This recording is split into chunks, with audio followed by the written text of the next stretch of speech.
Mais je propose qu'on démarre.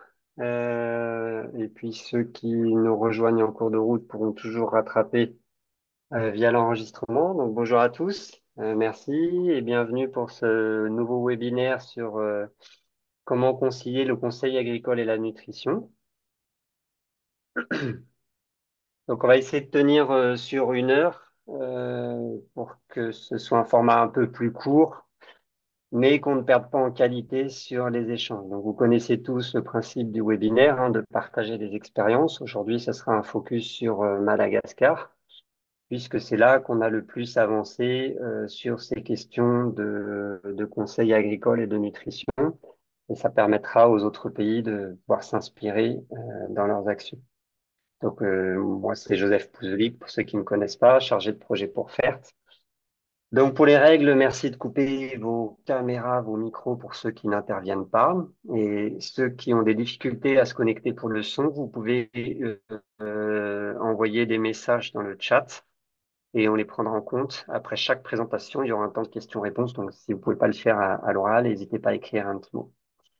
Voilà, on aura donc 3 intervenants aujourd'hui que je vais présenter. Donc Paul Sarnias qui est docteur, qui est bénévole pour l'Appel, basé en France, qui fait des missions régulières à Madagascar et je pense dans d'autres pays. Paul, Oui, voilà.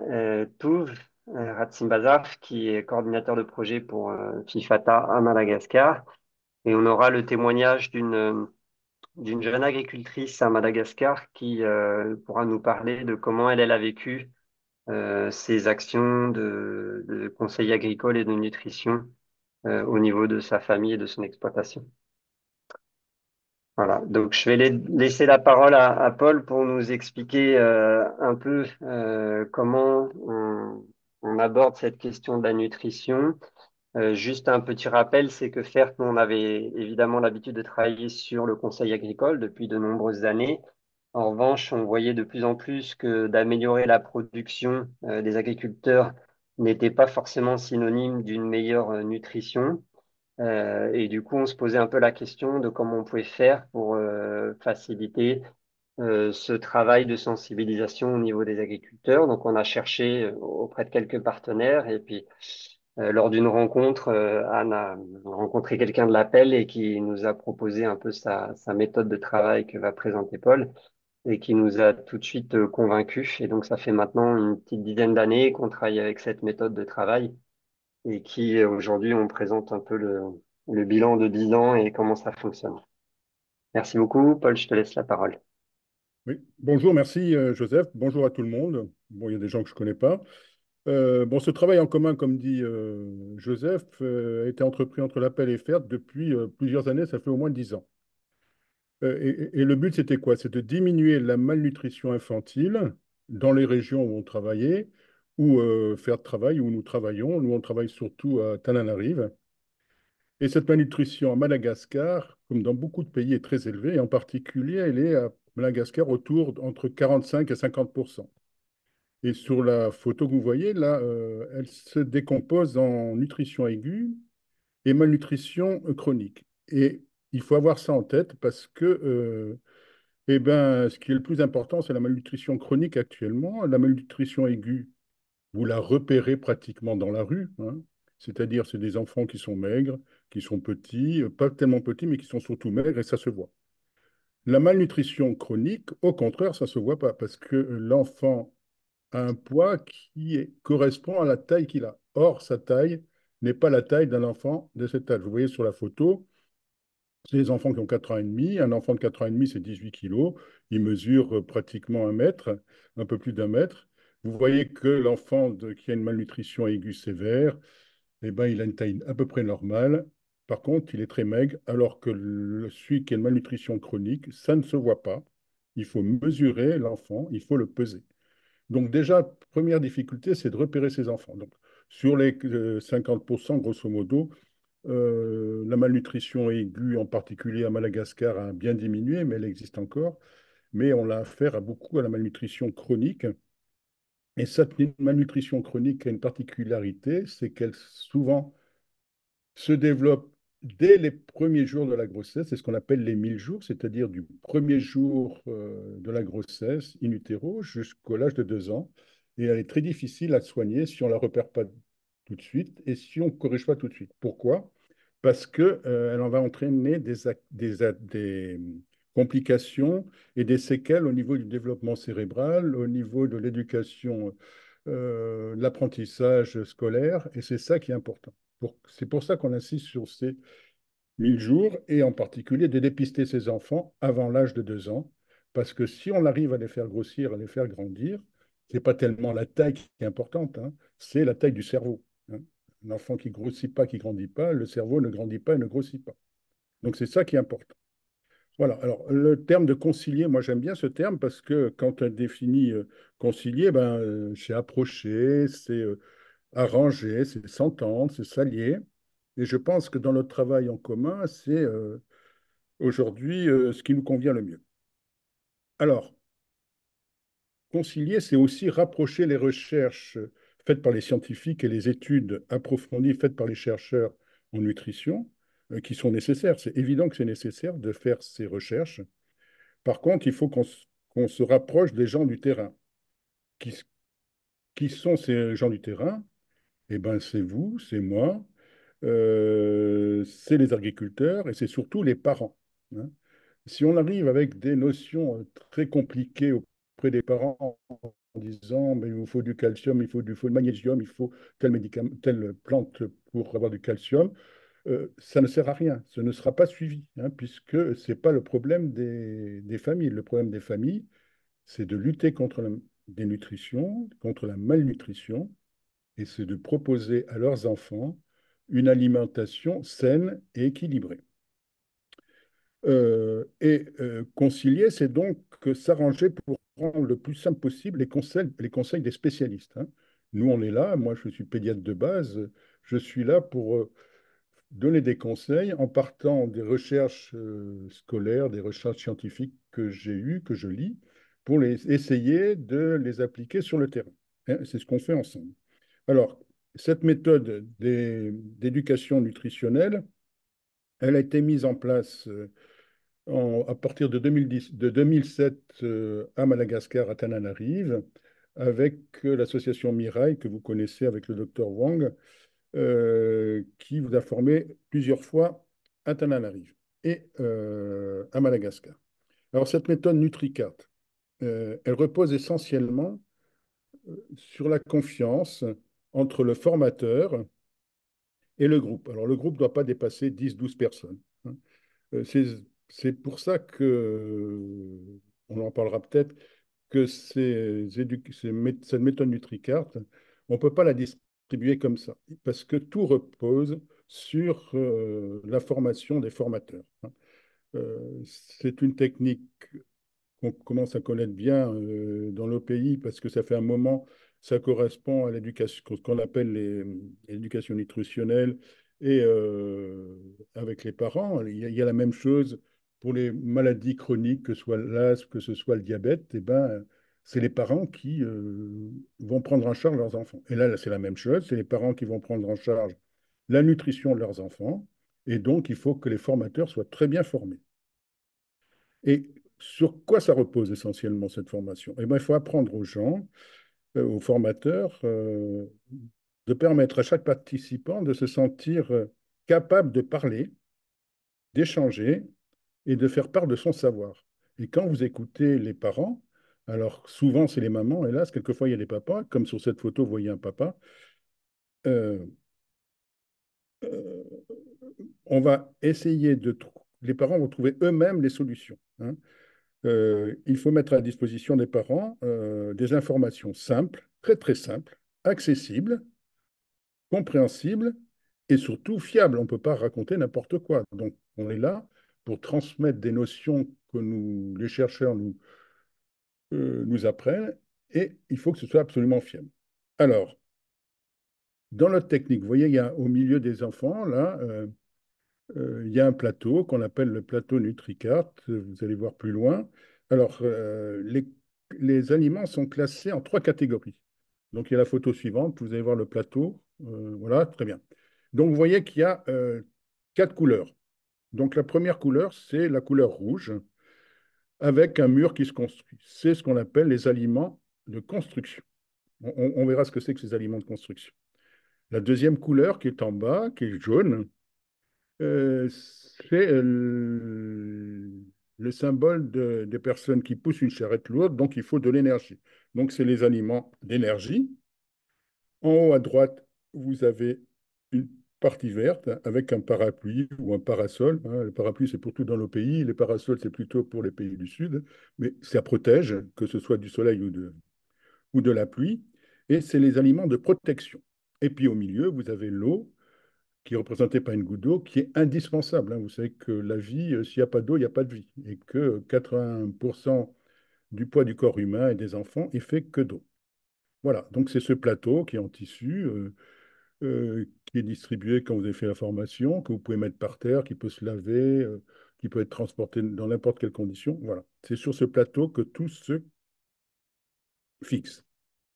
Alors, les aliments de construction qui sont en rouge, vous voyez en partie là, et autour, vous avez toutes les cartes aliments qui sont, il y a 151 cartes. Alors, 151 cartes, ça vous paraît beaucoup, mais parce qu'on a fait ça pour plusieurs pays. Alors, c'est vrai qu'en fonction des pays, il y a des aliments qui n'existent pas. Donc, le formateur, la première chose qu'il fait, c'est d'éliminer les cartes dont il ne va pas se servir, c'est évident.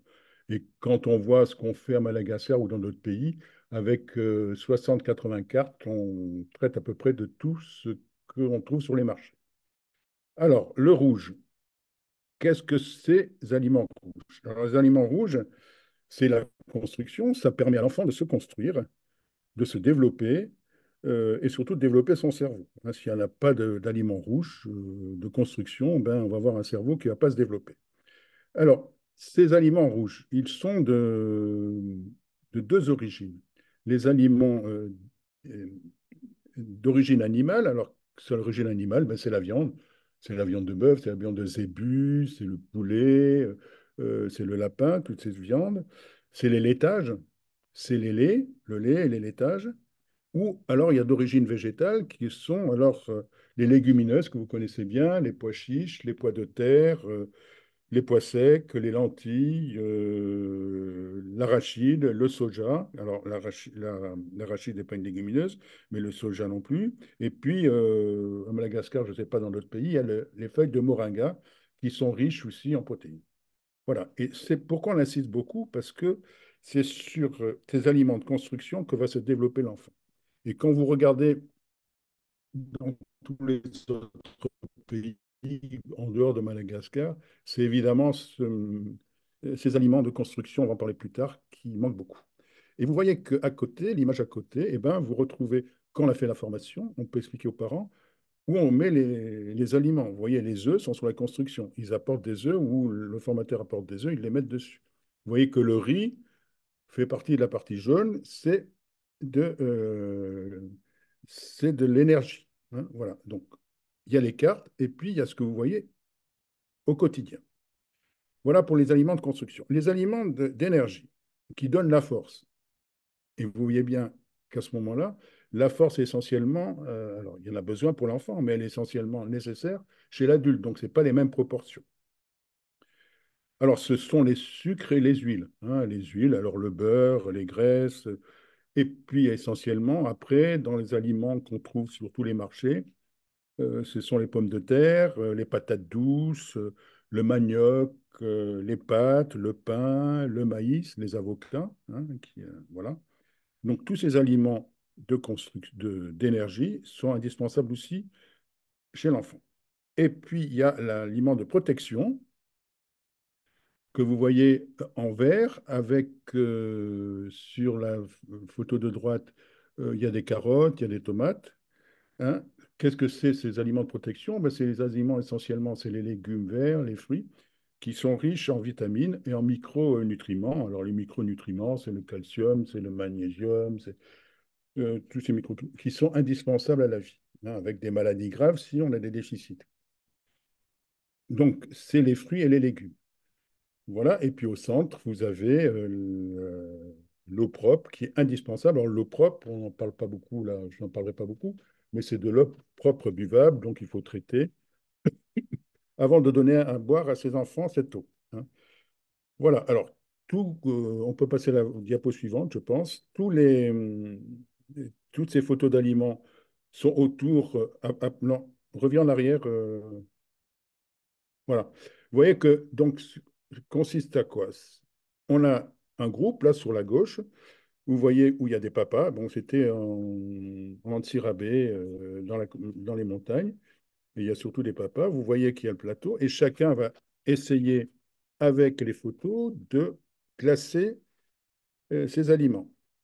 Lors de la première séance, on apprend à classer ces aliments en fonction des besoins. Donc, les aliments d'énergie, les aliments de construction, les aliments de protection. Voilà. Première séance, ça consiste en cela, et donc ça demande à peu près trois quarts d'heure, une heure pour faire cela, hein, avec 10 12 personnes. Et le formateur doit intervenir très peu. Hein. Le formateur est là pour écouter et corriger les grosses erreurs en fin de séance, hein, ou des grosses erreurs pendant la séance. Mais en général, les familles retrouvent toutes seules les catégories. Et puis après, la séance d'après, eh ben, on demande à chacun à son tour de faire un régime qu'on appelle équilibré, c'est-à-dire c'est qu'il y a un aliment de construction, rouge, un aliment d'énergie, jaune, et un aliment de protection, vert. Hein.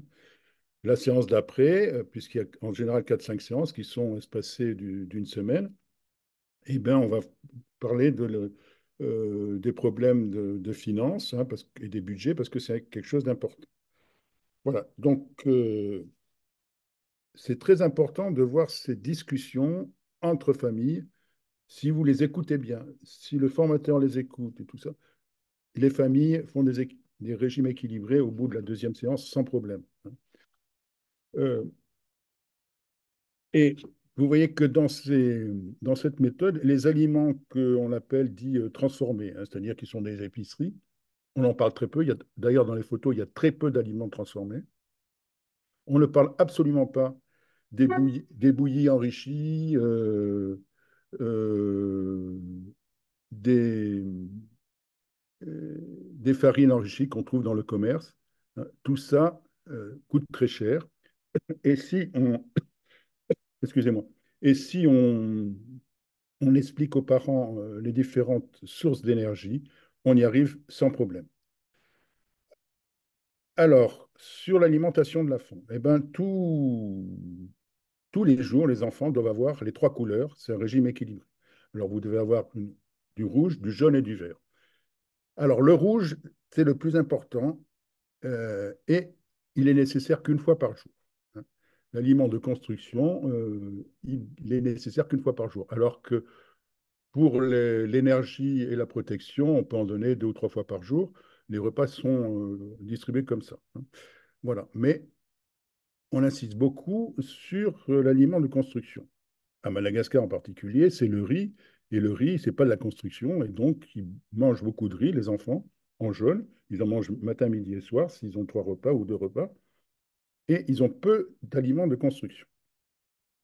Alors, et cet aliment de construction doit être adapté à l'âge. Alors, tout le monde dit, oui, mais la viande coûte cher. C'est vrai.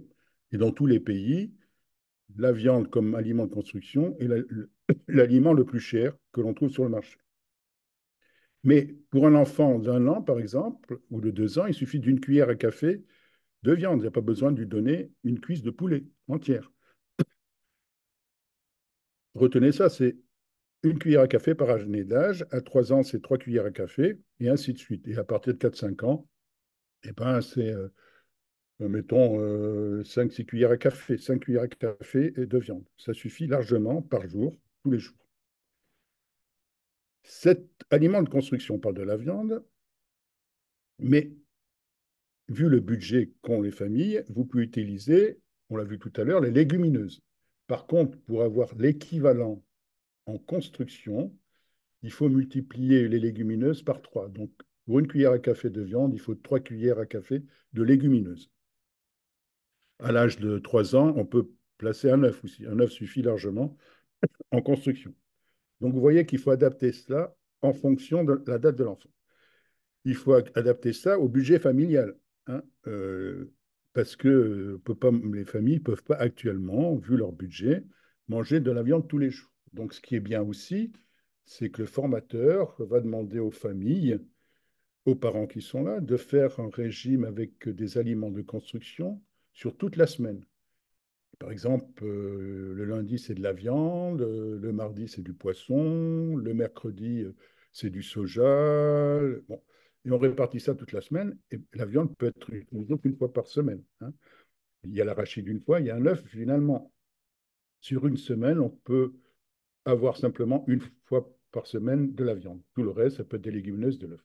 Donc, vous voyez déjà adapté au budget, puisque les légumineuses sont beaucoup moins chères.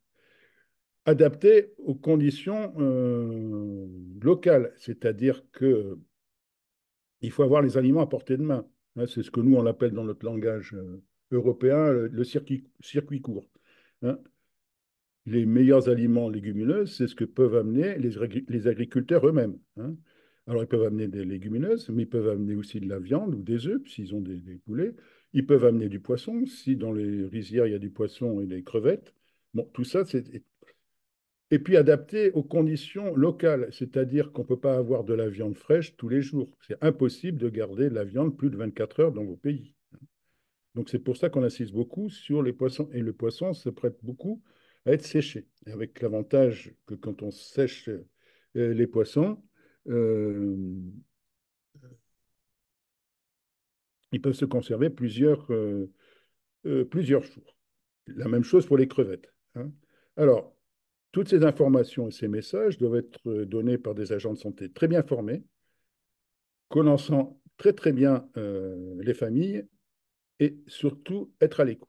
Et un des éléments essentiels de cette formation, c'est justement l'atmosphère de confiance. Vous voyez qu'une admission comme ça, c'est une formatrice qui est avec des gens qui rigolent et qui sourient. Je ne sais pas ce qui s'est dit, mais en attendant, il y a beaucoup de messages qui passent à travers ces solutions parce que les gens sont accueillis de façon chaleureuse. Ça, c'est important, hein. Il y a les trois catégories à savoir, avec l'eau, et puis il y a cet accueil des familles qui est très, très important. Alors, en plus de l'alimentation, vous savez que les enfants sont très sensibles à l'alimentation. Donc là, sur cette diapositive, vous avez des pictogrammes, on voit un rat, on voit quelqu'un qui tombe dans un puits. C'est ce qu'on appelle le jeu d'hygiène qui est fourni avec le jeu d'aliments. Et donc ça, on le fait une ou deux fois lors des 5 séances, hein. Ça permet d'avoir de l'hygiène de base.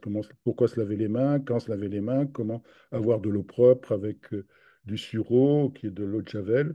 Voilà, c'est important. La deuxième chose, en plus de l'aliment, il y a donc l'hygiène.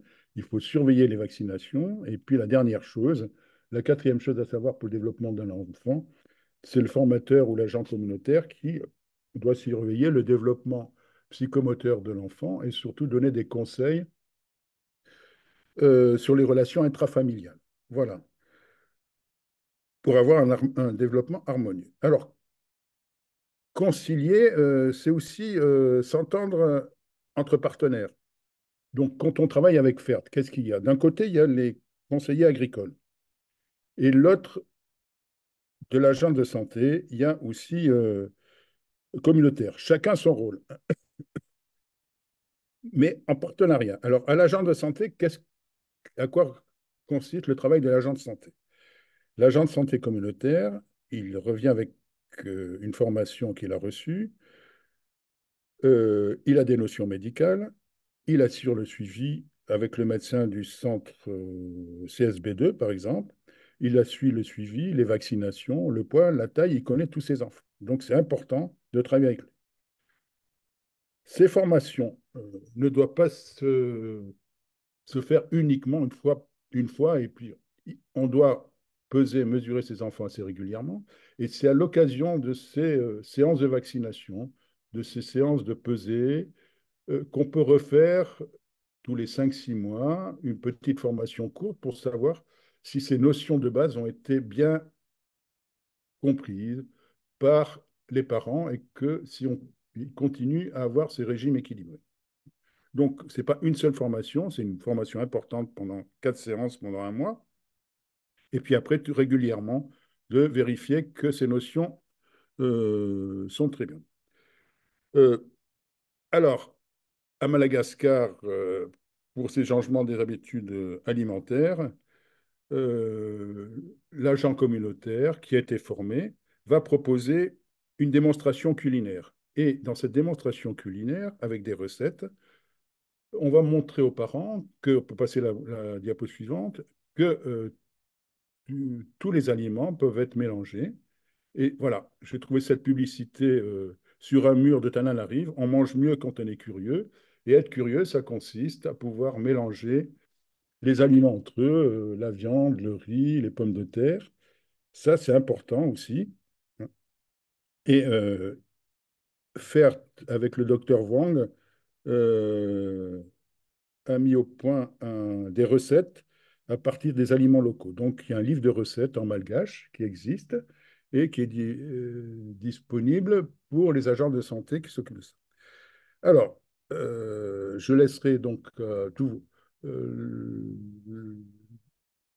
le rôle des agents, des, des- des conseillers agricoles, hein, mais l'avantage de travailler avec les conseillers agricoles, c'est aussi que le conseiller agricole et l'agent communautaire souvent font partie de la même organisation paysanne. Donc c'est très important et qui se respectent dans leur travail. À l'agent communautaire, comme je dis, l'éducation nutritionnelle et au conseiller agricole, la production agricole. Et si un agent communautaire explique pourquoi il faut donner des légumineuses. C'est le conseiller agricole, qui va proposer aux agriculteurs d'avoir un petit carré de jardin, de terre, pour faire pousser des légumineuses, hein, ou pour avoir des poulets, ou pour avoir de l'œuf, hein, voilà. C'est tout ça qui va être ensuite. Mais ce travail en commun, de concilier et travailler en commun, c'est un travail de longue haleine, hein. On n'a pas fait ça du jour au lendemain avec FERT, nous, hein. Il a fallu une dizaine d'années. Et depuis 3 4 ans, ça marche très bien. Mais si vous voulez, si on respecte, si chacun respecte son travail, hein, on ne peut pas demander à un agent, un conseiller agricole de peser les enfants. Ce n'est pas son travail. Et un agent communautaire, ce n'est pas son travail d'expliquer comment on plante ou comment on fait pousser des légumineuses. Mais si les gens se respectent, eh ben, vous verrez que c'est un vrai plaisir de constater au bout de 5 6 mois, un an, que des changements dans les habitudes alimentaires ont eu lieu et surtout que les progrès dans la lutte contre la malnutrition infantile ont été faits. Voilà ce que j'avais à dire et je peux répondre aux questions éventuellement sur le jeu NutriCart, évidemment. Voilà. Un grand merci, Paul, pour le témoignage. Alors, il y a effectivement eu des questions pendant que tu parlais et qui ont été répondues en direct par Wang. Il s'agissait de la quantité de protéines végétales en cuillère à soupe, en cuillère à café et est-ce que l'avocat était énergétique ou protecteur? Et donc, on a dit, enfin, Wang a répondu que les deux. D'accord. Est-ce qu'il y a d'autres questions avant qu'on on propose à tous d'intervenir sur Oui, la démarche ou sur l'outil? Oui? oui, répondre. Bah, c'est toutes les réponses ont été faites, hein. Oui, a priori. Bon. Est-ce que, alors, une question du Burkina. Pour l'animation, peut-on associer deux familles différentes? Ça dépend ce qu'on appelle comme famille différente. Je pense que c'est dans les participants. C'est pas, Jules, je pense que c'est pas fait par famille, en fait. C'est fait par groupe d'OP, par des OP, hein. Un Oui. animateur peut très bien intervenir auprès d'une dizaine de membres d'une OP pour faire cette animation. Je te laisse, Paul, si tu veux compléter. Je ne sais pas ce que vous appelez deux familles différentes. C'est peut-être une question d'origine ou de savoir religieux, je ne sais pas. Bon, mais de toute façon, pour des formations, d'abord, le premier problème, c'est de bien former les formateurs et les agents communautaires. S'ils n'ont pas l'habitude, vraiment, ça demande du travail, hein. Il faut une petite semaine pour former ces animateurs.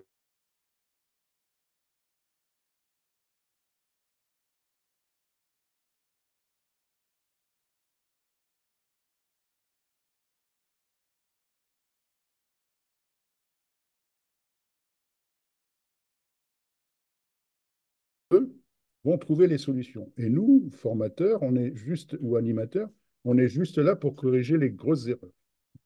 Donc, faire en tête-à-tête avec une famille, ça, la première fois, c'est quand même pas très agréable. Le mieux, c'est d'avoir une dizaine de membres, alors soit le papa, soit la maman. Il y a même des grands-parents qui viennent, hein. Donc une dizaine de membres, un formateur. Et avec ça, à 10 personnes, finalement, vous s'apercevez que les solutions sont trouvées rapidement. On donne des précisions, justement, sur les cuillères à café, sur des choses comme ça. Mais sur la répartition de des aliments dans la journée, les parents trouvent rapidement les réponses à leurs questions. Merci beaucoup, Paul. Je propose qu'on passe au témoignage de Tout va Madagascar, donc qui est en fait qu'a expliqué Paul, mais de manière concrète au niveau des conseillers agricoles, comment ça se fait. Quelqu'un a gardé son micro ouvert, je pense. Flo, je te laisse la parole pour la suite. Merci, Paul, hein. Ok, bonjour à tous, merci Joseph. Tout vous, je suis donc chargé de projet pour le groupe FIFATA à Madagascar. Donc, merci Paul pour cette introduction, explication de la démarche et de l'outil NutriCart. Et moi, je vais vous présenter donc concrètement ce qu'on a fait à Madagascar sur cette thématique nutrition. Donc, qu'est-ce qu'on a fait? Les expériences que je vais partager ici, c'est l'expérience donc de 2021 jusqu'à ce jour, et ça va continuer. En 2021, une collaboration a été nouée avec l'association Appel et on a démarré assez vite par rapport aux actions terrain sur l'accompagnement des organisations paysannes, donc sur la nutrition. Donc, pour nous, Madagascar, euh, pour aborder cette question, il était, vu que c'est important de définir ensemble les actions. Donc, ça, c'est vraiment l'échange avec les producteurs. Qu'est-ce qu'on va faire par rapport à cette thématique-là? Comment on va l'aborder? Ça, nous avons vu donc que c'est très important au début de se mettre d'accord sur les actions, sur ce qu'on va faire par rapport à ça. Et comment on a fait? Donc là, il y a déjà les conseillers agricoles qui accompagnent déjà les organisations paysannes. Et le fait que ces conseillers agricoles sont déjà acceptés par les organisations paysannes a facilité donc l'introduction de cette thématique-là. Donc là, la présence de conseillers est très important par rapport à ça. Les conseillers agricoles, ils sont là, ils ont de la notoriété, de la relation sociale, de l'habitude à parler des sujets directement, qui touchent directement donc les problèmes de l'OP. Et le fait d'introduire cette question nutrition semble assez facile pour les OP en présence de conseillers agricoles. Ça, donc, on a vu que c'est très important de se baser sur ça. De aussi, la connaissance des conseillers agricoles, du contexte de la zone est très important dans la suite des actions sur la nutrition parce que on parlera avec l'OP de la disponibilité de l'aliment, des conditions un peu de stockage, parler aussi des sortes de légumes qui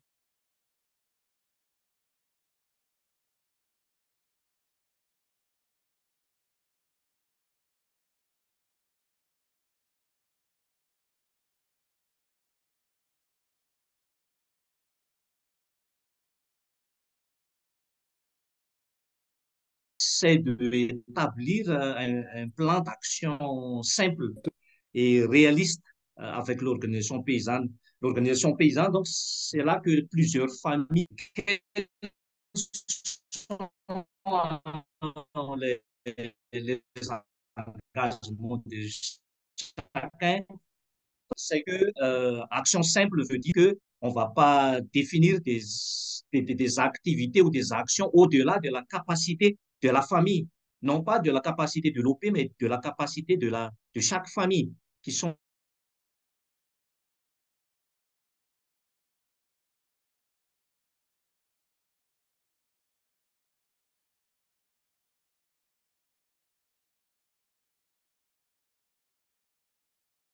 un plan d'action qui correspond à la réalité locale.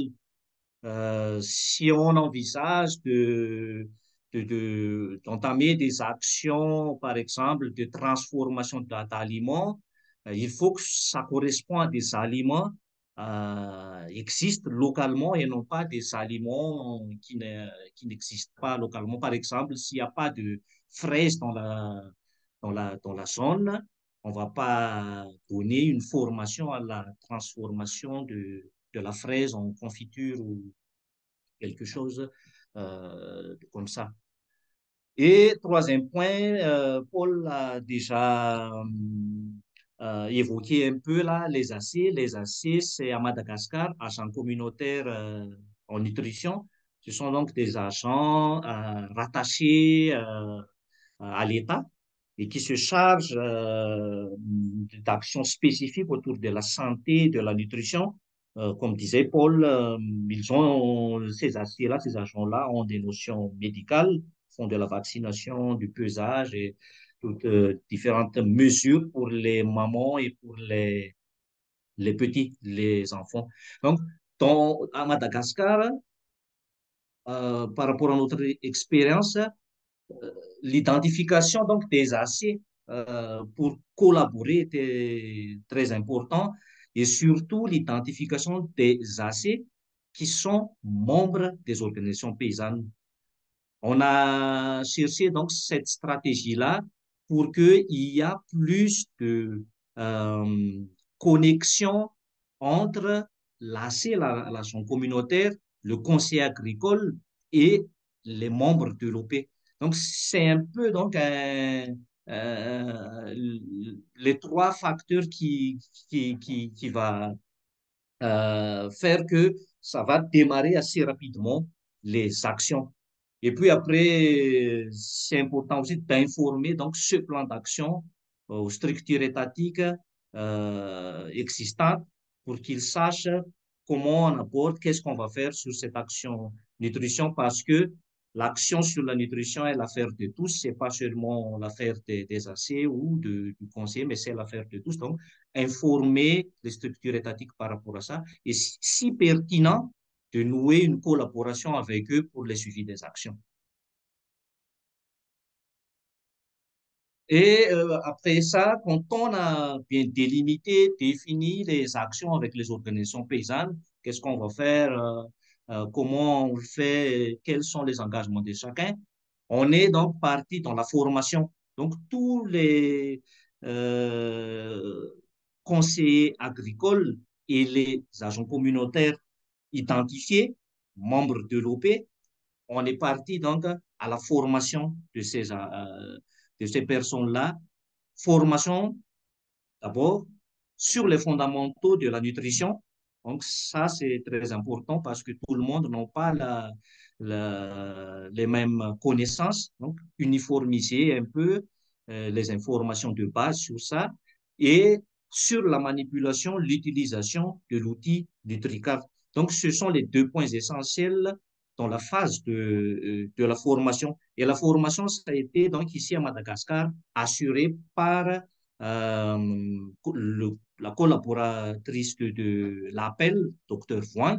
C'est elle qui a fait donc la formation de ces personnes-là. Oui, ça est,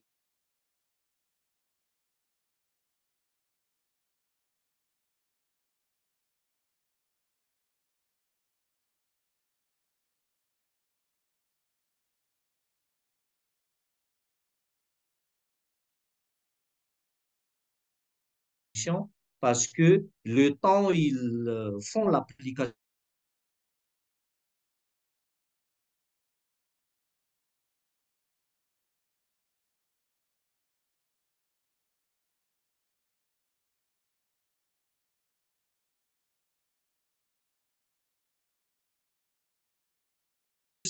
Et tout ça, c'est très important pour s'enrichir mutuellement sur la connaissance.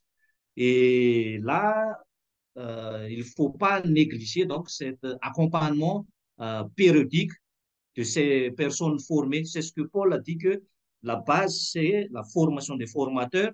Donc, les personnes formées, accompagner-les après pour que ça soit plus efficace dans leurs actions. Donc, vous voyez sur la formation, donc, des séances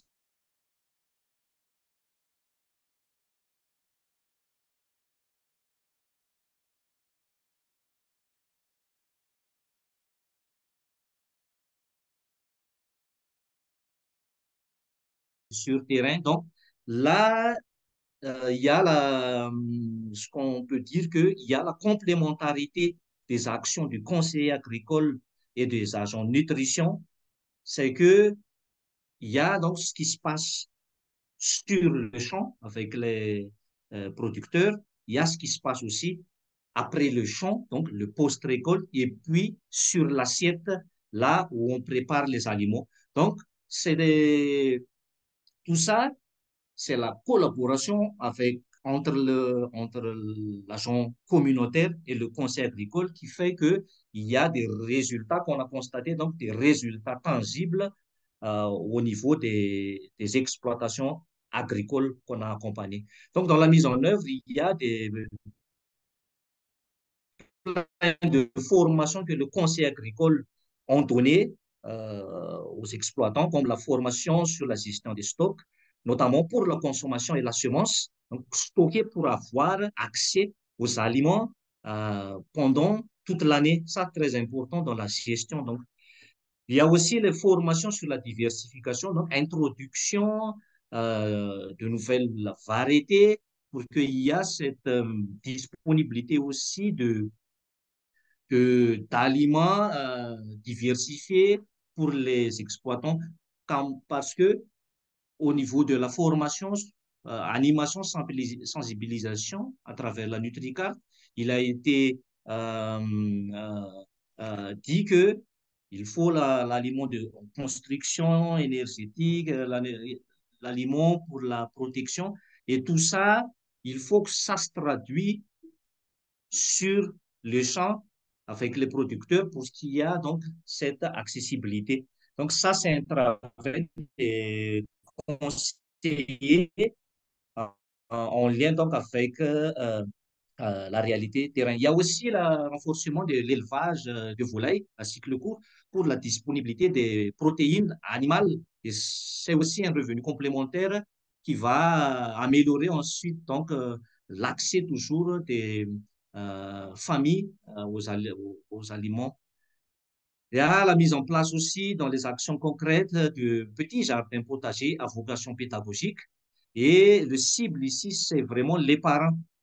Les parents, on cible donc à partir des jardins potagers, les parents, pour qu'ils voient vraiment que cultiver des persils, des coriandres, c'est pas très dur alors qu'il y a des apports nutritifs assez importants euh, dans ces condiments-là.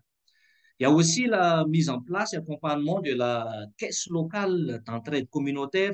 Donc, certains d'entre nous connaissent en Afrique comme les GEC, les groupements d'épargne de crédit. Donc, ça, c'est pour permettre aux familles euh, de faire un petit emprunt pour subvenir aux besoins urgents.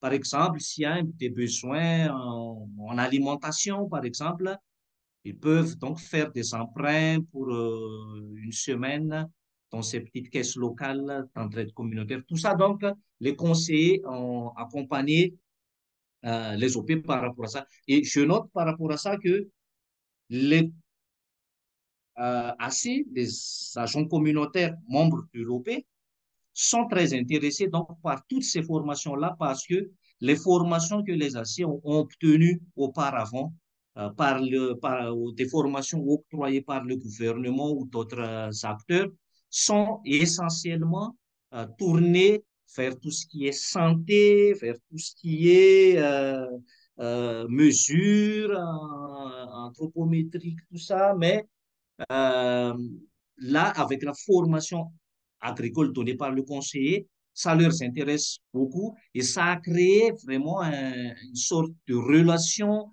un binôme entre l'agent communautaire et le conseiller agricole, le fait qu'il participe à ces formations-là. Donc là, par rapport aux actions spécifiques des agents communautaires, donc c'est les agents communautaires qui sont plus donc qui maîtrisent plus sur l'éducation nutritionnelle et c'est eux donc qui se chargent de la renforcement de l'éducation nutritionnelle à travers l'outil NutriCart à qui on les a formés par appel. C'est les agents communautaires aussi qui font la démonstration culinaire, mais toujours accompagné par le conseil agricole. Pourquoi? Parce que c'est le conseil agricole qui fait un peu l'animation sociale au niveau de l'OP pour que chacun apporte un peu de légumes, apporte un peu de poulet, apporte un peu de riz. Et c'est le agent communautaire qui montre après les techniques, la façon de cuire, tout ce qui est apport obtenu par rapport aux aliments rapportés par les membres de l'OP. Et comme disait Paul, il y a un livret donc produit en collaboration avec Apple qui ont été diffusés et c'est à partir des recettes dans ces livres, dans cet livre que l'AC donc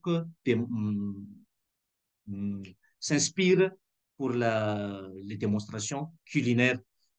Il est important de souligner que les recettes doivent être aussi euh, accessibles en langue locale et surtout aussi que les recettes, les ingrédients utilisés soient disponibles localement pour que ça soit plus efficace pour et utile pour les mamans et les filles qui cuisinent.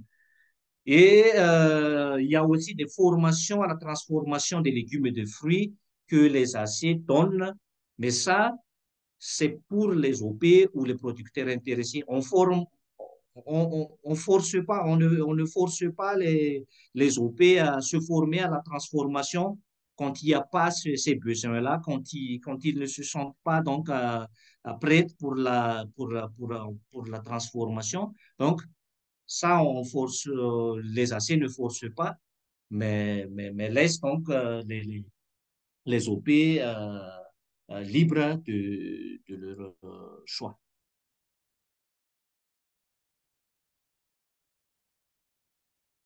Prochain diapo.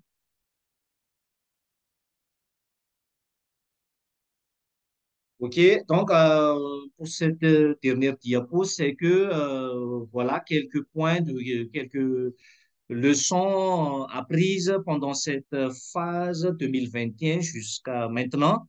Qu'est-ce qu'on a appris comme leçon? Donc, c'est surtout donc l'existence d'une personne ressource au niveau de l'OP est très importante. Ça, on a retenu ça comme une leçon apprise que ça, les actions sont assez vite et les résultats se diffusent assez large et assez rapide aussi. Quand on a des personnes ressources au niveau de l'organisation paysanne de type paysan relais, là, ici, on dit agent communautaire. Ici, à Madagascar, on a donc cette opportunité de travailler avec les agents communautaires. Et les agents communautaires sont membres de l'OP, mais peut-être d'autres formes aussi peuvent avoir. Par exemple, former des paysans relais spécifiques sur la nutrition, mais l'essentiel, c'est que d'avoir une personne ressource donc, dans une OP. Deuxième aussi, c'est que euh, les séances de formation, les sensibilisations euh, doivent être simples. Les messages doivent être simples et clairs et courts. Ça, c'est très important parce que les mamans qui assistent à la formation, les jeunes filles qui assistent à la formation n'ont pas trop de temps et ça, il faut le tenir compte dans les séances de formation qu'il faut venir sur l'essentiel et être très simple dans les messages à diffuser. Et il faut que ça soit très participatif comme les photos que Paul a montrées auparavant. Ça, c'est très capital et que la formation doit être très participative, très accueillante. Ça, c'est très important. Et il faut aussi inviter les papas et les petits et les enfants, donc à l'âge de comprendre les choses, à venir à cette séance-là parce que les séances sont assez légères, faciles à comprendre. Donc ça, c'est une leçon aussi qu'on a retenue. Et la formation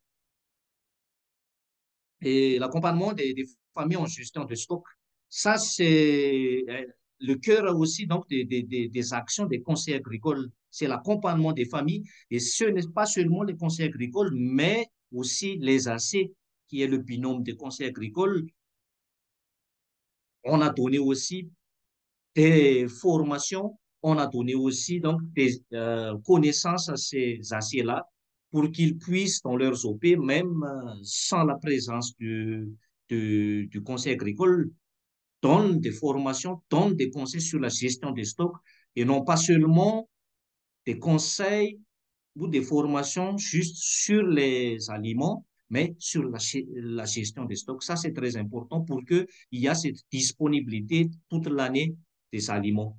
Et en dernier, c'est que même si ce sont les femmes, les mamans et les filles qui sont plus intéressées sur l'éducation nutritionnelle, il ne faut pas oublier les hommes, il ne faut pas oublier les papas, il faut les sensibiliser, il faut les inviter à chaque animation. Merci Donc beaucoup, Tim. ça, c'est le diapo.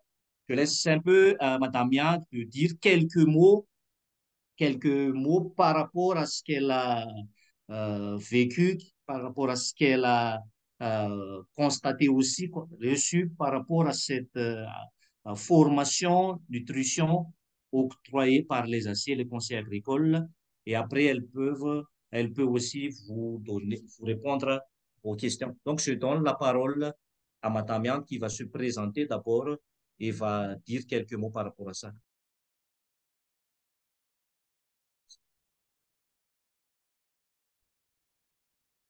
Salamat ko. Ia, madamy andro ao amin'ny mpiambana Vatomanga. Dia izahay nentanina hanao ny fikarakarana ny fambolena sy ny fiompiana. Donc, Madame Yang,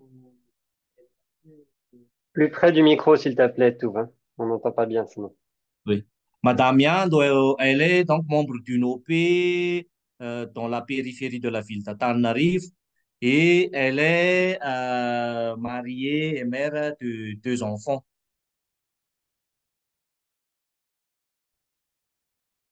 Salama tompoko. Izahay mpiambana ao Ambatomanga izahay dia mikarakara ny fambolena sy ny fiompiana. Dia teo ihany koa izahay nentanina hanao ny fomba fikarakarana sy ny fitehirizana sakafo indray avy eo mba ho ara-pahasalamana. Dia hitanay fa mahafinaritra sady mahasoa anay mpikambana, mahasoa ny tsiraray ihany koa, manana fivoarana be dia be izahay ao anatin'izay mpikambana izay. Mety aminay ilay fanentanana momba ny sakafo sy ny fambolena. Donc, Madame Yang, elle a reçu donc des formations et des animations sur l'itinéraire technique et le fait qu'elle a reçu aussi donc des formations sur la nutrition, comment cuire, comment préparer le repas. C'était très bénéfique pour elle parce que ça, c'est complémentaire.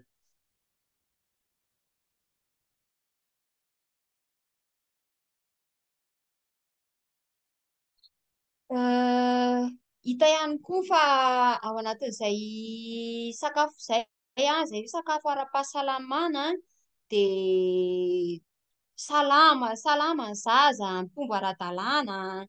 Eo ihany koa ny fihinan'ny vola mivoaka konkoa mihena ihany koa.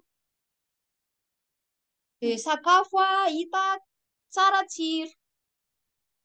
Donc, par rapport à ce qu'elle a reçu aussi, elle a constaté qu'il y a une bonne prise de poids de son enfant après l'application donc de les formations qu'elle a reçues. Et elle a constaté aussi que il y a une diminution donc de la sortie d'argent pour pour l'achat de l'aliment préparé, tout fait, mais c'est les aliments qu'elle donne à son enfant et à sa famille, donc c'est disponible et c'est préparé. Et les aliments préparés aussi, elle trouve que c'est assez succulent.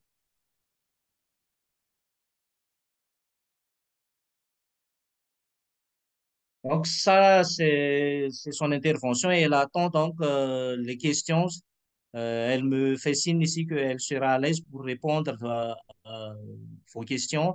Donc elle vous donnera plus d'éléments par rapport aux questions posées. Ok, merci beaucoup à tous les deux, Touv et Andou. Donc il y a quelques questions dans le chat là qu'on peut regarder. Tout d'abord, il y avait une question de Jules, mais qui a été répondue par Anne. C'est est-ce qu'on a besoin d'avoir une formation spécifique pour manipuler l'outil NutriCard? Donc oui, pour tous, hein, oui, oui, c'est vraiment important, comme a dit Paul, de bien être formé pour ça. Donc si vous êtes intéressé, vous nous faites signe et on regardera comment on peut construire ça et si c'est le bon moment pour le faire. Ensuite, il y a une question de Stéphanie pour tout. C'est est-ce que vous utilisez les technologies de cuisson améliorées pour dans les pratiques alimentaires et nutritionnelles, les foyers améliorés? Stéphanie, si tu veux poser la question directe, n'hésite pas, hein. Oui, bonjour à tous. Merci à tous, merci Joseph. Non, c'était juste un clin d'œil entre nous, puisque donc moi je travaille avec tout sur le projet Ambioc, le programme AFAFI Centre. Je voulais simplement attirer l'attention aussi sur l'importance des technologies de cuisson et comment le passage à un foyer amélioré à bois ou mixte, bois charbon, peut contribuer à faire évoluer aussi les pratiques nutritionnelles et en quoi ça présente des avantages aussi en termes on va dire quoi, réduction des charges d'achat du bois ou de temps de collecte, ou ça permet aussi de respecter les temps de cuisson. Ok, merci. Juste quelques mots par rapport à la question de Stéphanie, parce que je pense que ça, c'est intéressant aussi de donner quelques éléments pour les autres par rapport à ça. C'est que oui, on travaille sur ça, mais pas à grande échelle. On fait petit à petit donc l'introduction des foyers améliorés. Euh, donc, quelques ménages. Pourquoi? Parce que on travaille surtout aussi sur la filière poulet. Et pour le chauffage des poussins, on utilise beaucoup ces foyers améliorés pour garder la chaleur, surtout en ce temps de période fraîche ici à Madagascar. On utilise beaucoup les foyers améliorés pour chauffer les poussins. Et c'est à partir de là aussi qu'on diffuse au niveau des exploitations agricoles, ces foyers améliorés. Pour vous informer, il y a les techniques aussi véhiculées par les volontaires japonais ici. Donc, il y a des producteurs qui ont reçu ces formations-là.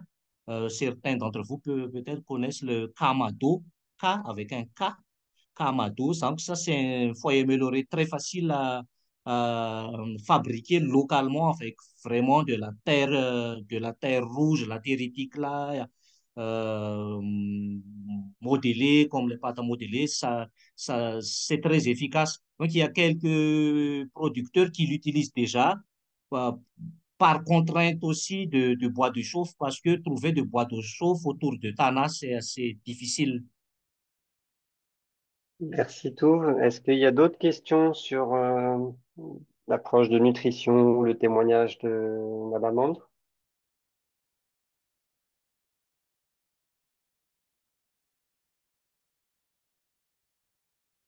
Il y a un commentaire, une remarque d'Anne qui dit qu'effectivement, on travaille directement avec les conseillers agricoles à un niveau local.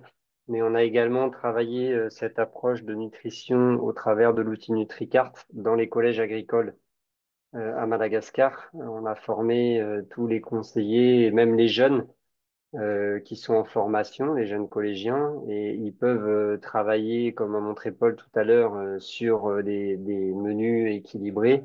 Et donc, ils contribuent à faire le planning de menus des cantines, puisque les élèves sont en internat. Ok, s'il n'y a pas d'autres questions, je continue du coup enfin, je termine, puisqu'on atteint l'heure. Juste vous dire qu'on a travaillé sur cette expérience de 10 années de comment concilier développement agricole et nutrition. On a fait une petite note de capitalisation. Vous avez le QR code, là, vous pouvez flasher pour aller chercher le document de capitalisation sur le site de FERT et qui reprend, en synthèse, je vous ai mis la dernière page, hein, 10 conseils pour réussir à démarrer, enfin, comment démarrer une action de nutrition dans un dispositif de conseil agricole. Donc ça, n'hésitez pas à aller voir. Si vous avez des questions, on sera intéressé pour y répondre. J'en profite également pour tous les équipes de FERT et puis les OP partenaires. Je vous rappelle qu'on a travaillé sur un pack conseil qui reprend tous les outils méthodologiques qu'on a travaillé au niveau de FERT dans les différents pays sur ces dernières années. Et vous retrouverez évidemment tous les documents sur nutrition, mais aussi tous les derniers webinaires qu'on a fait sur les démonstrations, visites d'échange, conseils économiques, etc., stockage. Donc, n'hésitez pas à valoriser cet espace. Il est accessible en extra-fert. Donc, n'hésitez pas à aller chercher. Et puis, dernièrement, un petit questionnaire de satisfaction, comme d'habitude. Si vous pouvez flasher le code et dire, il y a deux questions, donc ça va très, très vite. Si vous pouvez répondre rapidement à cette questionnaire de satisfaction. Je laisse la parole à Anne peut-être pour remercier les participants et les intervenants. Merci beaucoup. Oui, merci à toi, Joseph, hein, pour la préparation, l'animation de ce webinaire, à tous ceux qui y ont contribué. Je voulais surtout, je profite, Brigitte est là, je la salue et remercier l'appel, sa confiance et son accompagnement depuis plus de 10 ans. Et puis Dr Wong, parce que c'est un peu la clé de voûte, hein. Et tout ça, ça n'aurait pas été possible sans l'information au niveau CEFEL, au niveau Cap Malagas, étendu au collège agricole et ensuite à la région Anne-Alamande. Et puis, alors j'ai beaucoup aimé, Paul, hein, ce que vous avez dit sur concilier toutes les déclinaisons. Et donc là, on a aussi concilié les choses avec les programmes, hein, Monbiuk et Protana. Et donc, merci Stéphanie, merci Yolande, parce que vous suivez cette action, vous aidez à ce que le financement soit bien utilisé. On a 4 ans devant nous et c'est vrai qu'on a pu déployer dans la région Analamangue à grande échelle. Et donc, aujourd'hui, on mesure l'impact et c'est très important. Voilà. Et puis, enfin, les 52 kits qui sont commandés vont bientôt arriver. Donc, on va pouvoir faire encore plus à Madagascar. Et effectivement, on voulait sensibiliser les autres pays. Ce sera sans doute en Côte d'Ivoire on va démarrer s'il y a vraiment un besoin et une demande. Mais on est ouvert, comme le disait Joseph, aux autres sollicitations. Et on fera ça de façon très prudente, comme on a fait à Madagascar, pour être sûr de bien construire les choses, voilà, comme le dit la méthode. Merci à tous.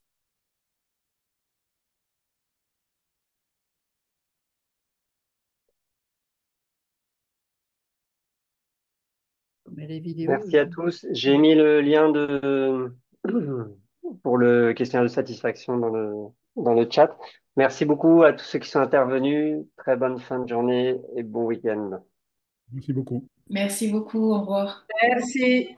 Il vous donnera le lien pour le passer à nos collègues pour qu'ils puissent écouter ces messages.